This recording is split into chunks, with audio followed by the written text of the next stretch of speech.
Believing in yourself can be the hardest thing that you can do because there's so many people around you saying that you can't do something. But why not believe in yourself enough to know that you can?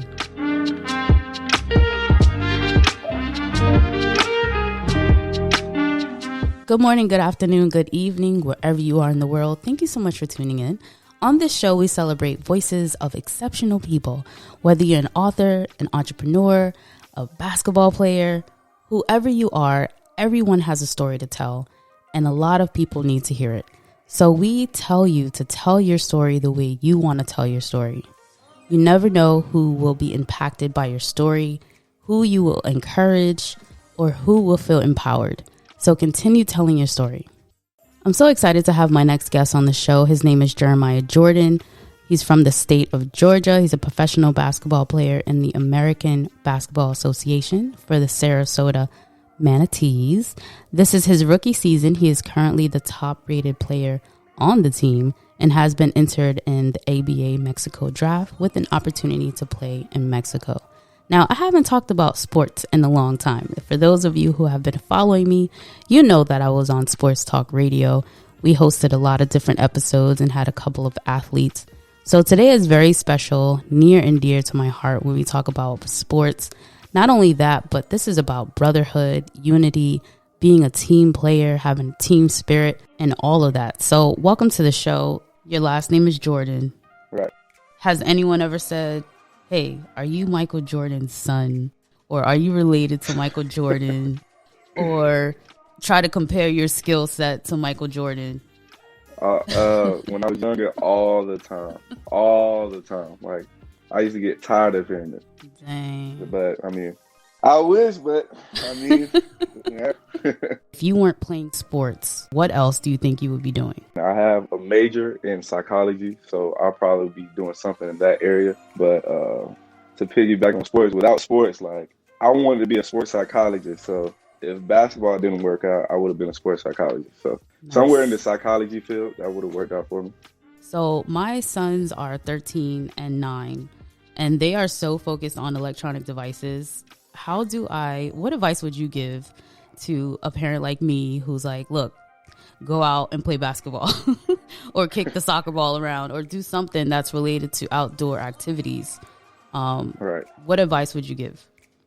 Well, usually, times change where, technology and electronics are like valuable more than just going outside. So what I say, even though we're going through a pandemic, I would say try to take them to like games or something so they can see the excitement and see whatever's good going on. Then it'll probably motivate them to like do something outside and watch it. Right. So. What is it about basketball that you're so passionate about?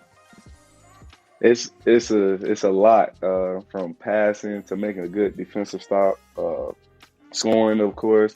Everybody loves to see the basket go in, especially if they're the one shooting it. Yeah. I mean, it's just a different feeling, just being out there with the guys. I mean, all that plays a point. What position do you play right now? Guard, I guess. I mean, okay. My coach has me at like the 3, but I mean, I'm quick enough to play the 1, so nice. It don't matter. Nice. Yeah. I'm curious, who are some of the sports influences in your life, or that you've been able to kind of either I don't want to say mimic, but kind of tailor your skill set around? One player, my favorite player is Kevin Durant. So KD, shout out, shout out to KD. I'm heavily influenced. When I was younger, I used to watch a lot of defensive players, so like Thabo Sefolosha, Tony Allen, guys like that. But usually, because I'm big and strong, I try to look at LeBron and how he moves and how he does things. So yeah, I'll relate to LeBron, but my favorite player is KD. Nice. So basketball being such a team sport, we were watching a lot of teams, I guess more so high school teams, wearing like the mask and stuff like that. How is safety when you guys are playing? Well, I mean, we always, before we enter the game, I think it was like 2 or 3 games they gave us like the COVID testing Yeah. and make sure we good to go before we even play. So all of that, and then I guess we social distance. We stay away from each other. You know what I'm saying? Unless when we practicing and stuff like that. But that's all that. That there's nothing you can really do on the court that can like make it too safe. You know what I'm saying? Yeah. Because at the end of the day, we're playing a game, and Exactly. we already know the risk. So Yeah. It's stuff such a like that. Yeah. It's such a touch sport. Exactly. You know. Yeah.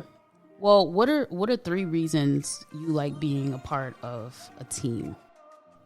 I hate losing, and it makes it so much better if you have 10 other guys that hate losing too. So yeah, so that's one thing.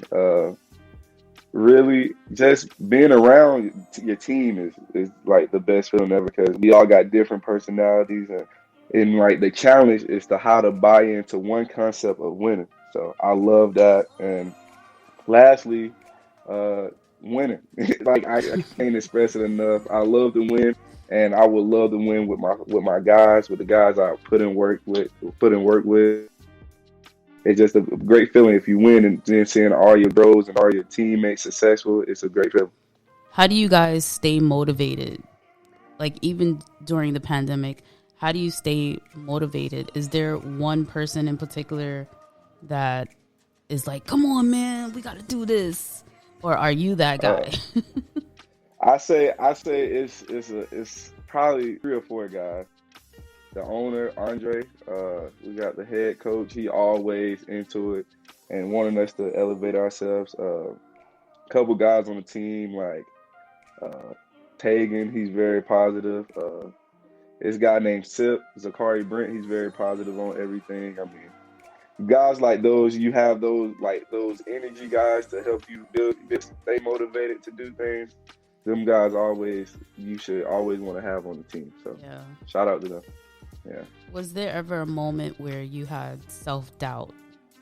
And if you did, like the self-doubt of maybe this isn't for me. I know that people have so many different challenges, but I always want to know how other people overcome those thoughts of self-doubt. Well, it's a long story, but basically, in middle school, I got cut from 7th and 8th grade team in basketball. 9th and 10th grade in high school, I played the junior varsity team. Then when I transferred to a private school, I got a good amount of PT, and I was with my brother, so we all played together. So I got a lot of looks from that. Then when I got on to college, I didn't even really play that much until my senior year. So like it was so much self-doubt, and like if I didn't have the people around me and like some of the assistant coaches to keep me up and trainers like Coach Ken Whitehead or Carlos Jones to help me, like if I didn't have them, I don't know if I would still be playing right now. And my mom, of course, my mom always came in to say, just stay with it. You're good. You know you're good. Just be able to handle it. I always get everyone on this station talking about mothers. It's always a shout out to the moms. So this may sound like a very personal question, and we can definitely move on from it. But what about the fathers? And, you know, either a father figure or your dad. Yeah, I have my father was here and there, you know what I'm saying, but he always stayed in touch. And I have a stepdad too, so he took on that role to play as my father, and he did a great job. I mean, I appreciate him every day. Then I have coaches who stepped in and played the role. And one thing I always used to tell everybody is like my older teammates also played that role too, because I looked at them to set the standard and to guide me to be where I want to be. I want to be where they at. So once I got in college, it was like all the seniors and all the guys that was older than me, I always tried to gel with them and watch how they move, and they played a role in guidance too. So yeah, I had a lot of father figures. So thankful for them. Yeah. I mean, we're always grateful for having both of our parents in our lives, but Right. Sometimes there is that father figure that'll step in. Sometimes it could be an uncle, or the grandfather. Oh yeah, big grandfather like Harry Joe Burt. He played the biggest role. He's my role model. So when you say grandfather, like it immediately got me. So Yeah. yeah, Wow. yeah. Well, what's going on now with the team? Like the decision of whatever you got going on. What's going down? Tell us the nitty gritty. I mean, I'm still with the team. We have this. I entered this ABA Mexico draft. I'm hearing good news about it. I'm getting teams from overseas that's very interested in me. So we just gonna take it day by day and stay in touch with the team and keep up with my guys and go Yeah. off from there. What's the I think you got like a jersey or something going on. I don't even know, what is your jersey number? 9. Okay. So Yeah, do you get to pick your own numbers or no? yeah, I did. Yeah, we all did. But Andre and Miss Jocelyn made sure I got the jersey I wanted. Yeah. So why is 9 so significant to you? Simply, Michael Jordan wore 9 when he was in the Olympics. See, you There doing it it is. to Yeah. yourself. You doing it to yourself. Yeah, he's the standard. He's the like I heard Zach Levine say he's the ghost, the myth. Everybody want to strive to be that. So Yeah. I said, why not? Yeah, Hey, why not? Well, yeah. what's the best part of competing? Like, if we just take out the winning aspect of it, what's hmm the other best part of competing? Since in a team aspect, I guess not being alone. So if we're playing basketball and we're not doing so good, we can always rely on each other, like pick us up. Yeah. But I mean, other than that, like I say, winning is everything to me. So I can't take competing without winning. If I want to, I compete to win. So Mm-hmm. it's like I need to win. So I'm gonna try to do whatever I can and help the team to get to that end goal, which is winning. So Yeah. yeah. Are you ever afraid of failure? Of not Uh, getting to that place where you feel you should be? right. Because I'm winning, I think there's a quote about winning, like you fail often, but you don't win all the time. right. So you have to be comfortable with failing at times Exactly. because Yeah. that's reality. Right. When I was in high school for the state championship, I missed the game-winning shot. So Wow. ever since that moment, like failure is inevitable. So I always depend on like, okay, if I fail, I just got to tell myself to get back up and get next play, next day, next week, next month. I'm gonna be great someday. Whenever it happens, Nice. you just got to keep believing. Yeah. I love the positive attitude that you have. Oh yeah, yeah. I have to have it. I have to have it. So I want to have a real talk moment because we Okay. can't stay away from the fact that we are Black people, Right. and we can't get away from what's happening in the news and what's happening around the world. Have you ever felt as a Black man or young Black man that your life was ever in danger? Like, have you ever been stopped by the police and possibly racially profiled? It was one situation. I was headed to my grandma's house, and the officer pulled me over, and like he had his hand on his gun, and like just because I pulled up to my grandma's house, he had his. I guess he felt like I was going somewhere like that I shouldn't be going, and I was like 19 at the time, so I'm not knowing what's the situation is. So he got me out the car, grabbed hand on his gun, talking about go to your grandma's house if this really your grandma's house, because I was explaining to him where I was at the time. And so I went there, knocked on the door. My grandma came out. She was all like excited, like nervous, like what did he do, like stuff like that. And after that, he told my grandma the situation and then just left. Like without giving me no like my apologies or nothing. I really felt like if the wrong move, anything would have happened. But that's why I gotta stay cautious around stuff like that. Yeah. The way society is, man, it's the crazy. thing that we have to constantly overcome, but also constantly have to think about. And I think of my Black sons whenever they go outside, and I think sometimes maybe that could possibly be why they're more homebody than anything else. But you know, as an athlete, I'm sure there's young kids that look up to you. Oh yeah. Do you have a message for those young kids that look up to you? I say stay safe, stay motivated, and believe in yourself. It's gonna be you versus everybody, and you're gonna be by yourself because it's your thoughts, the way you move, and all that. So you gotta believe in the process, believe in yourself, and stay out the way. That's how I can get them. Yeah. Kind of like stay out of the way of your own negative thinking, right? There you go. Yes, ma'am.